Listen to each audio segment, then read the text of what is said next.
5, 4, 3, 2, 1, 0.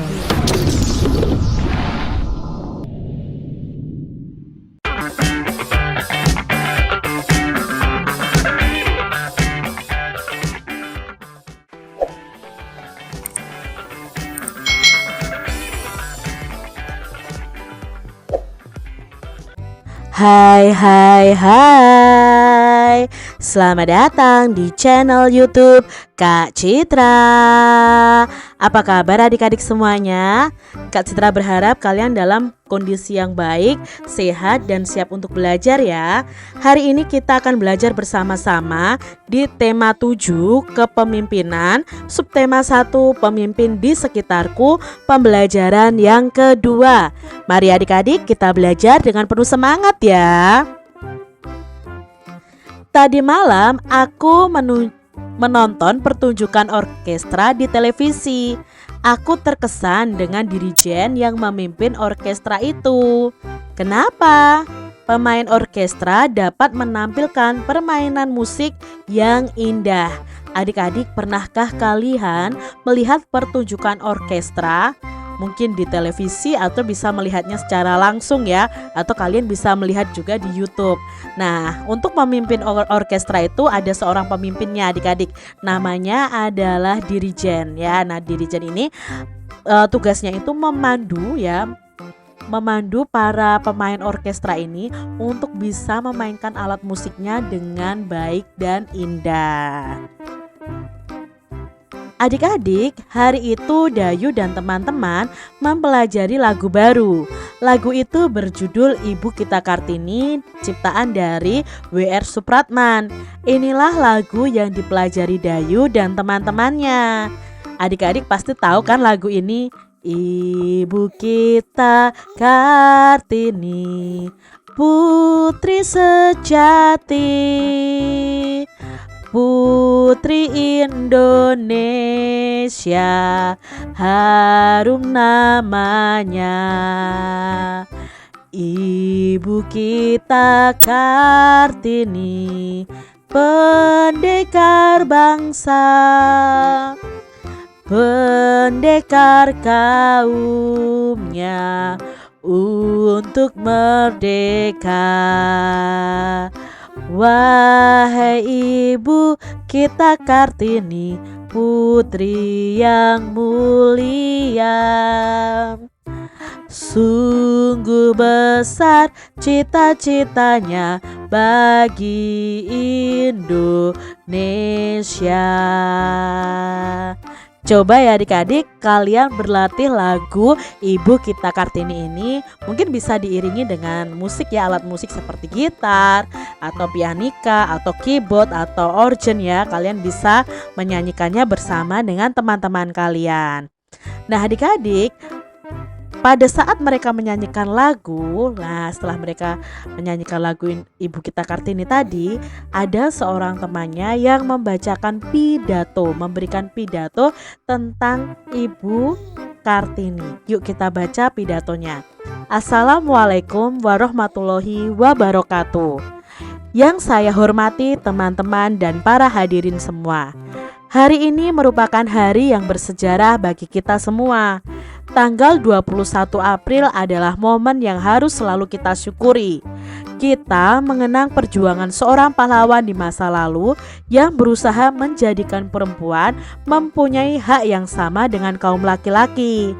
Puji syukur, marilah senantiasa kita ucapkan kepada Tuhan Yang Maha Esa atas segala karunia dan kesehatan, sehingga kita masih dapat memperingati dan memaknai peringatan Hari Kartini tahun ini. Kita semua tahu bahwa sosok R.A. Kartini memang sosok yang sangat mulia dengan kesabaran dan keteguhannya berjuang untuk harkat kaum wanita dan pendidikan Indonesia. Semangat dan ketekunan Ibu Kartini akhirnya membuahkan hasil. Beliau sukses mendirikan sebuah sekolah wanita dan mengajarkan ilmu pengetahuan dan keterampilan-keterampilan untuk meningkatkan peran wanita. Hari Kartini diperingati setiap tahun. Sebaiknya kegiatan ini bukan hanya sebagai seremonial, namun kita harus memaknai peringatan Hari Kartini. Dengan memahami makna Hari Kartini, para wanita Indonesia terus berupaya meningkatkan perannya demi kemajuan bangsa dan negara tanpa melupakan kodratnya sebagai seorang wanita. Semoga dengan peringatan ini akan muncul Kartini-Kartini generasi baru untuk terus berjuang, baik sebagai pejuang hak wanita maupun sebagai pondasi penting dalam kemajuan negara Indonesia di berbagai aspek. Seperti lirik lagu yang diciptakan oleh W.R. Supratman, yaitu Ibu Kita Kartini, Putri Sejati, Putri Indonesia, harum namanya. Meskipun Ibu Kartini sudah tidak ada, tetapi namanya dan perjuangannya dapat terus dinikmati hingga sekarang. Semoga kita dapat menjaga hasil jerih payah perjuangan Ibu Kartini dan meneruskan perjuangan beliau dalam kehidupan. Sekian pidato dari saya. Mohon maaf jika ada kekurangan dan kesalahan. Wassalamualaikum warahmatullahi wabarakatuh. Nah, ini tadi pidato yang disampaikan oleh salah satu teman Udin adik-adik. Dari pidato ini kita jadi tahu bahwa isinya itu mengenai peran serta Ibu Kartini dalam perjuangan di Indonesia. Ibu kita Kartini itu pahlawan emansipasi wanita karena dia itu berjuang untuk membuat wanita itu harkat dan martabatnya itu sama dengan laki-laki. Nah, di sini adik-adik kita akan lebih jauh mempelajari tentang pidato. Nah, identifikasi info-info berdasarkan pidato itu. Kita akan identifikasi bersama pembicara pidato tadi dalam bacaan atau pidato tadi itu adalah yang berbicara adalah siswa. Nah, pendengarnya siapa? Siswa dan para hadirin yang datang. Tempat pidatonya di mana? Oh, di sekolah. Suasana saat disampaikannya pidato itu tenang mendengarkan pidato.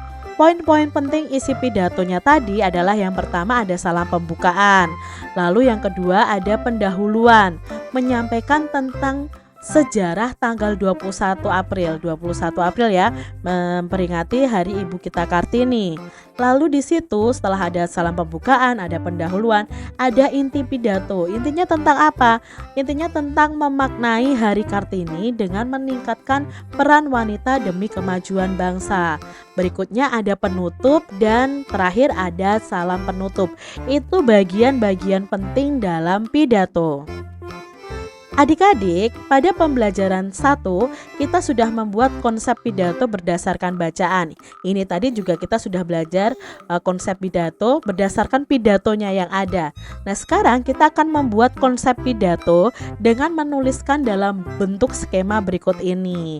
Nah, adik-adik bisa membuat rancangan pidato nih ya. Misalnya kalian mau berpidato tentang apa? Contoh dari Kak Citra, rancangan pidatonya adalah tentang pahlawan ini, yaitu Ki Hajar Dewantoro. Temanya apa? Oh, temanya tentang pemimpin di sekitarku. Judul pidatonya apa? Oh, judul pidatonya adalah meneladani Ki Hajar Dewantoro. Lalu poin-poin penting isi pidatonya apa? Yang pertama dalam pidato itu ada pembukaan ya. Biasanya pembukaan itu ya berisi salam pembukaan, lalu pembukaan sendirinya mengucapkan syukur kepada Tuhan Yang Maha Esa, itu termasuk dalam poin pembukaan. Yang kedua akan ada intinya. Nah, intinya apa? Oh, intinya tentang sejarah Hari Pendidikan Nasional. Yang ketiga, ada intinya lagi tentang jasa-jasa Ki Hajar Dewantoro dan harapannya sebagai generasi muda. Lalu di akhir dari pidato itu akan diberi penutup dan salam penutup. Kalian bisa membuat konsep rancangan pidato berdasarkan pemikiran kalian sendiri. Yang pasti ada pembukaan, ada isi pidato, dan ada penutup pada pidato. Raden Ajeng Kartini. Raden Ajeng Kartini ini lahir di Jepara tanggal 21 April 1879. Beliau ini berasal dari keluarga bangsawan Jawa.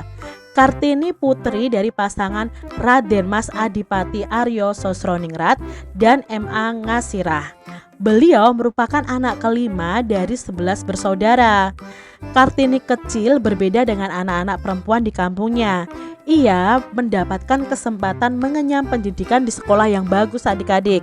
Kartini menempuh pendidikan di ELS ya, Europe Lager School, hingga usianya 12 tahun.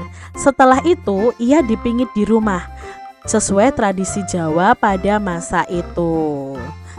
Selama sekolah di ELS, Kartini ini belajar bahasa Belanda adik-adik.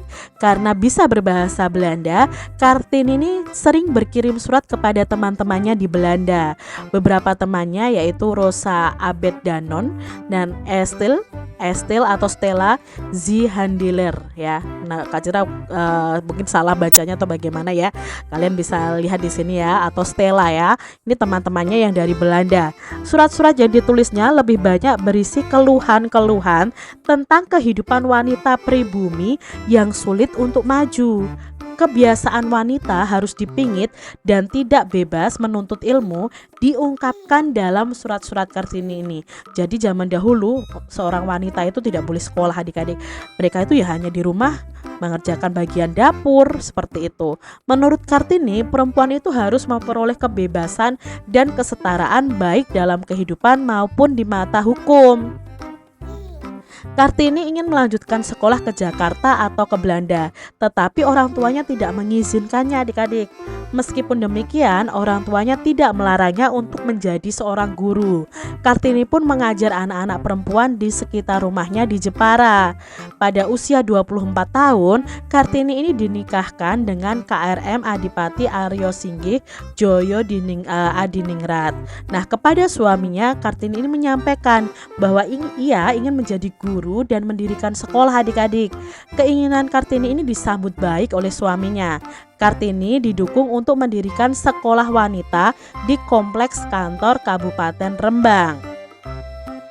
Setahun menikah, Kartini ini dikaruniai seorang anak laki-laki bernama Susalit Joyo Adiningrat yang lahir pada tanggal 13 September 1904. Namun 4 hari setelah melahirkan, Kartini ini meninggal dunia pada 17 September 1904 dalam usia 25 tahun. Ia dimakamkan di Desa Bulu, Kabupaten Rembang, Jawa Tengah. Meski sudah meninggal adik-adik, perjuangan Kartini lewat surat-suratnya memiliki arti penting bagi kedudukan wanita Indonesia. Berdasarkan surat-suratnya itu, terbitlah buku Habis Gelap Terbitlah Terang. Berkat jasanya, R.A. Kartini ditetapkan sebagai salah satu pahlawan nasional Indonesia. Hingga hari ini setiap tanggal 21 April kita memperingati Hari Kartini untuk mengenang jasa-jasa Ibu R.A. Kartini. Itu tadi sekilas informasi mengenai Raden Ajeng Kartini, salah satu pahlawan nasional perempuan Indonesia ya, sangat berjasa untuk Indonesia adik-adik. Di sini ada beberapa pertanyaan yang akan kita jawab bersama-sama. Informasi penting apa tentang Raden Ajeng Kartini yang kita dapat dari bacaan tadi? Nah, informasinya yang pertama adalah tentang kelahiran Raden Ajeng Kartini di Jepara tanggal 21 April 1879. Yang kedua, Kartini ini sempat menempuh pendidikan di ELS hingga usianya 12 tahun. Lalu Kartini mengajar anak-anak perempuan di sekitar rumahnya di Jepara. Dan pada usia 20 tahun dia menikah ya dengan Adipati Aryo Singgih Joyo Adiningrat. Lalu Kartini meninggal tanggal 17 September 1904 dalam usia yang ke-25 tahun. Surat-suratnya kepada teman-temannya di Belanda itu akhirnya dibuat buku menjadi buku Habis Gelap Terbitlah Terang. Lalu setiap tanggal 21 April kita memperingati Hari Kartini itu untuk mengenang jasa dari Ibu R.A. Kartini. Sikap-sikap apa yang dapat kita teladani dari Raden Ajeng Kartini? Nah, sikap dari Raden Ajeng Kartini yang bisa kita teladani nih adik-adik, dia itu peduli terhadap sesama, apalagi terhadap kaum perempuan. Raden Ajeng Kartini ini sangat peduli sekali adik-adik. Beliau itu semangat belajar. Dia itu penuh semangat, tidak bosan untuk belajar. Dia tidak bosan untuk mengajar anak-anak perempuan di sekitar rumahnya. Dia mudah bergaul dan beradaptasi. dia patuh kepada orang tuanya, dia pantang menyerah, dia pekerja keras dan selalu berpikir maju. Ini adalah contoh-contoh sikap-sikap yang dimiliki oleh pemimpin-pemimpin yang ada adik-adik. Pemimpin yang kita pelajari adalah Raden Ajeng Kartini. Jadi kalau kalian ingin menjadi pemimpin, milikilah sikap-sikap seperti Raden Ajeng ini. Nah, Ibu Kartini memang hebat ya, kata Siti. Betul, beliau berani berjuang untuk kemajuan perempuan Indonesia. Adik-adik, apa perbedaan fisik perempuan sebelum dan setelah masa pubertas?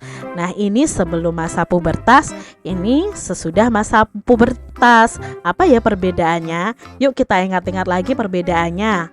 Sebelum pubertas, biasanya suara perempuan itu belum melengking, tetapi setelah pubertas suaranya akan melengking. Lalu sebelum pubertas untuk anak perempuan itu pinggulnya belum membesar atau melebar. Sedangkan saat pubertas atau setelah pubertas itu pinggulnya akan membesar dan melebar.